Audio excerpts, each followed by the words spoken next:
Hey everybody, today I am going to be reviewing Reservoir Dogs. This film came out in 1992. It was written and directed by Quentin Tarantino. This was Tarantino's directorial debut, and it made quite a splash in American pop culture. It was the very sharp 90-minute kitsch heist movie that served as a sort of template for what he would eventually become as an auteur pastiche type of director. And of course, he would go on to influence a generation of all kinds of filmmakers, for better or worse. I hadn't seen this movie in a really long time, and it's not really a movie that I feel the urge to revisit often. I mean, it did really impact me when I was a teenager, and I do think that that's kind of the perfect age to watch the majority of Tarantino movies and when they're gonna have the most impact on you. As I got older, I found that there were a lot of film directors and movies that handle the pastiche genre and, like postmodern filmmaking in a more tasteful way, in a more interesting way than Tarantino does. But I admit, I was really interested to watch it now with some perspective and see how it matches up against the rest of the Tarantino canon. And I do think that overall, Reservoir Dogs is a really solid movie. I think it's a solid first attempt at making a film, a heist film, and I think that you see immediately that Tarantino is just a very self-assured director. He's really confident. He has a clear idea of what he wants and where he wants to go. And he does it very cohesively using a really small budget. And really, for somebody who has no experience, I think it's pretty impressive. I mean, before making this movie, he was just a movie fanboy working at a video store, and he was a high school dropout, so there you go. There have been a million heist films that come out of Hollywood, and more specifically, I think that there are quite a few directors that use the heist genre to kind of express their vision as their directorial debut. And while I'm watching this movie, this most recent time, I'm really trying to think to myself, what is it about this particular movie, this particular heist film, that resonated with the public and still resonates today? Why it has kind of maintained that status as a cult film, a cult classic? Is it because it really does have merit as a heist film, or is it more because it has that distinction of being Tarantino's first movie? Originally, when this movie came out, it shocked a lot of people. A lot of people were very surprised, taken aback by how brutal it was, how violent it felt, and how unrelenting the film was. And I'm assuming that a lot of people are pointing to that very famous scene where Mr. Blonde severs the ear of the cop during that torture scene. But when you watch that scene and when you watch the rest of the film, I mean, it's really not that violent at all. I honestly think that a big part of it is that people were so struck by the contrast between the violence and then the more authentic characters, the meandering dialogue that seemed to be about nothing. These are cold-blooded killers, and they're pulling off a job, but the majority of the film, the scenes that you see in it are the kinds of scenes that normally would end up on the cutting room floor. They're talking about the meaning behind Madonna songs, and they're talking about tipping versus no tipping in restaurants. They're talking about cutting off the fingers of civilians right before saying, yeah, I'm hungry, let's go get a taco. It's the messiness of those scenes and the relatability of those characters that really drew people in, I think, and it also surprised them. But at the same time, I'm looking at all kinds of other films that Tarantino has made and how distinct his characters tend to be. And in this film, there's nothing that interesting about these characters. None of them really stand out to me beyond surface level. We don't gain much from these characters. They aren't particularly complex, and I don't think that their personalities really serve the arc of the story thematically in an interesting way. If you watch a movie like Pulp Fiction, of course, which came out a couple of years later, it is, to me, the quintessential Tarantino film. I think it is the one that is his most accomplished, his most perfect, and his most consistent. And you look at these two films back to back, and Pulp Fiction, to me, is an improvement in every single way. What that film does is take popular formulas that we know and love in movies and twist them, just like he does in Reservoir Dogs. And he's dabbling in multiple genres and shaking up the conventions a bit. But in Pulp Fiction, it's handled with a lot more maturity and refinement. It's more self-assured. It has more of a point of view, more of a perspective on the concept of novelty filmmaking and kind of what it means. Even when people talk about Tarantino films and how they're not meant to mean anything, yeah, of course, that's part of what he's doing in a sense, but I think that there is something to the best movies that he made, especially like in Pulp Fiction. It may be a movie that's trying to defy a lot of the tropes that we know and defy formulas that we're familiar with, but it does still have the hero's journey. It's just a little bit different. It does have a moral center that is carried throughout. The characters themselves gain something in the end of it, and the characters are redeemed in a way that is much more satisfying for me. No, but when I look at Reservoir Dogs overall, and looking at it now, I think the reason why it resonates with certain people and why it has that cult status to a certain extent, it has less to do, ironically, with a lot of the signature staples, the signature devices that Tarantino is so loved for, and for what he'd become known for throughout his career. And I think it has more to do with something you wouldn't expect. I think it has more to do with how effective he is, just in terms of a director. This might be a controversial opinion, I'm not sure, but I honestly think, looking at Tarantino's entire canon of work, I think he is a far better director than he ever was a writer. He is an underrated director, and because he is so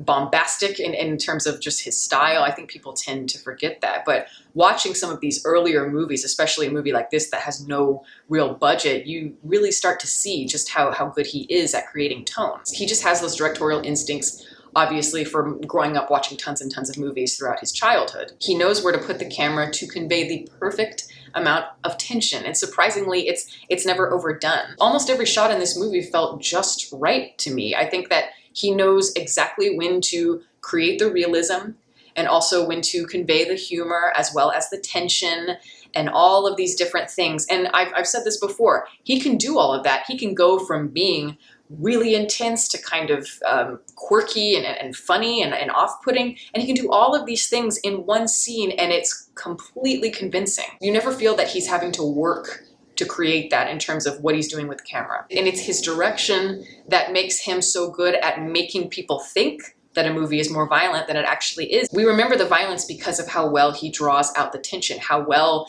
he creates that anxiety, that anticipation in the audience member. Take the ear scene, the severed ear scene with the cop. That, to me, is maybe the best sequence in the entire film. I just think it's really well done, and you don't really see anything. First of all, you have Michael Madsen, who is just a badass, really charismatic actor. That's another thing that Tarantino is pretty good at for the most part, is casting. He really, really has a good instinct for that as well. And Madsen is somebody who takes a character who is not particularly interesting. There's not much to him, and he really gives him color, really allows him to pop off of the page. And that's a character that so easily could have fallen flat. And that's a huge part of it. That's a huge part of why that scene works. But another huge part that I think goes very unacknowledged is just how the camera is working in that scene. How it begins very cold and very distant in a very eerie sense. And then it slowly goes from that to becoming handheld camera. So there's more of a visceral feeling to it. And in the moment, after he cuts the ear off, my favorite part is when the camera follows Michael Madsen. Again, it's handheld, so it kind of has that shaky, bouncy quality to it. Follows him outside to the car, outside of the warehouse, to get the gasoline before coming back in. But what I think is so good about that is the way that the sound is employed, because you hear the music stuck in the middle with you, and you hear the cop yelling, please, please, please stop, and blah, blah, blah. And he's walking outside, and that starts to fade out, of course. And then you hear the sound of I guess, traffic and all the stuff that colors LA, the LA streets. And then he goes back in, and all of a sudden the music's back, and the cop is screaming. All of that is just so immersive and so effective. And also the big moment where he cuts off the ear, you don't even see it. The camera pans up, and all you hear is the sounds of him cutting the ear off. And that, again, is a testament to Tarantino. I think if you talk to somebody who maybe hasn't seen this movie in 10 years and ask them about that scene, they'll probably say that they remember seeing the ear get cut off on screen, but it didn't happen. So that, to me, is what ended up shining the most in Reservoir Dogs, which is not what I expected after all this time. It wasn't the quirky characters for me or anything else. It was the direction, how it's constantly moving and how it's constantly entertaining. So when I look at this movie, I see it as, like I said, it's very solid, it's tight and well structured, and it's always entertaining. You're never bored while watching it, but ultimately it is a bit hollow for me. It is an exercise in self-indulgent style that, to me, that's something that you can do and you can pull off really well, as we've seen, and we saw that later with Pulp Fiction and Jackie Brown.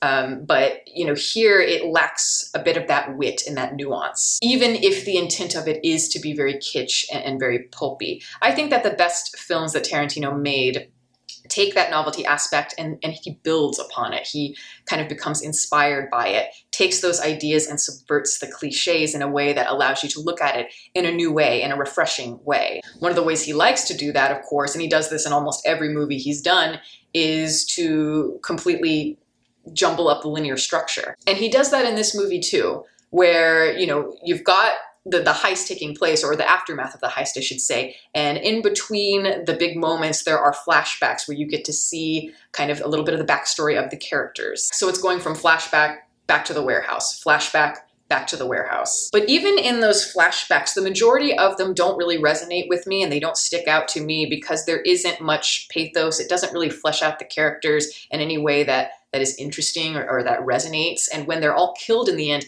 I do care to an extent, but I don't care to the extent that I did care in, say, Pulp Fiction. With Pulp Fiction, I cared about Vincent a lot. I care a lot about Jules. I care about Mia. I care about Butch, because those characters are just overall handled with more delicacy. The only character in Reservoir Dogs where I see there's a real attempt to build a strong character arc is in the Tim Roth character, Mr. Orange, who is the undercover cop. Now, his backstory not only builds a solid backstory that is paid off later, but we get to see more here of what makes Tarantino Tarantino. One of the things Tarantino is known for is being very meta, of course, being very self-conscious of the cinematic universe that he's drawing all his references from. And you see that here because Tim Roth's character, he's an undercover cop and he's pretending to be somebody who's pulling off this heist with all of these guys. And so he is getting to indulge and he's getting to play a part because he has to be convincing. They even say to him, like, you've got to be like Marlon Brando. You're playing a part here. You've got to be convincing as somebody who could be a brutal person, somebody who could pull off a heist like this. And perhaps there is a bit of Tarantino in the Tim Roth character. Maybe there's more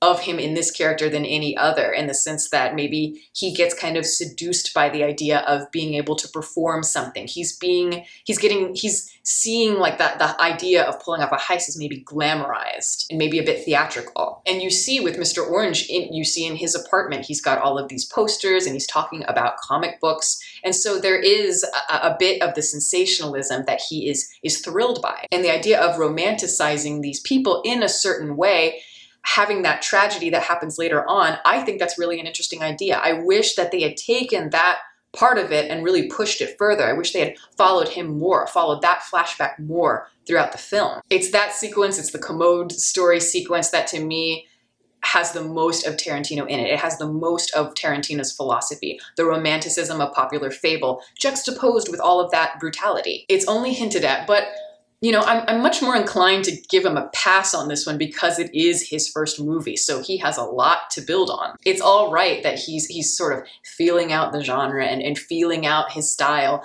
a little bit here. But having said all that, even though I think that this film may be his least interesting in terms of just stylistically, and maybe it's his least accomplished overall, I have to say this movie annoys me so much less than the majority of the movies he made past the 90s, past Jackie Brown. I think a lot of that is because with this film, I saw him going in a direction that could have been more interesting for him.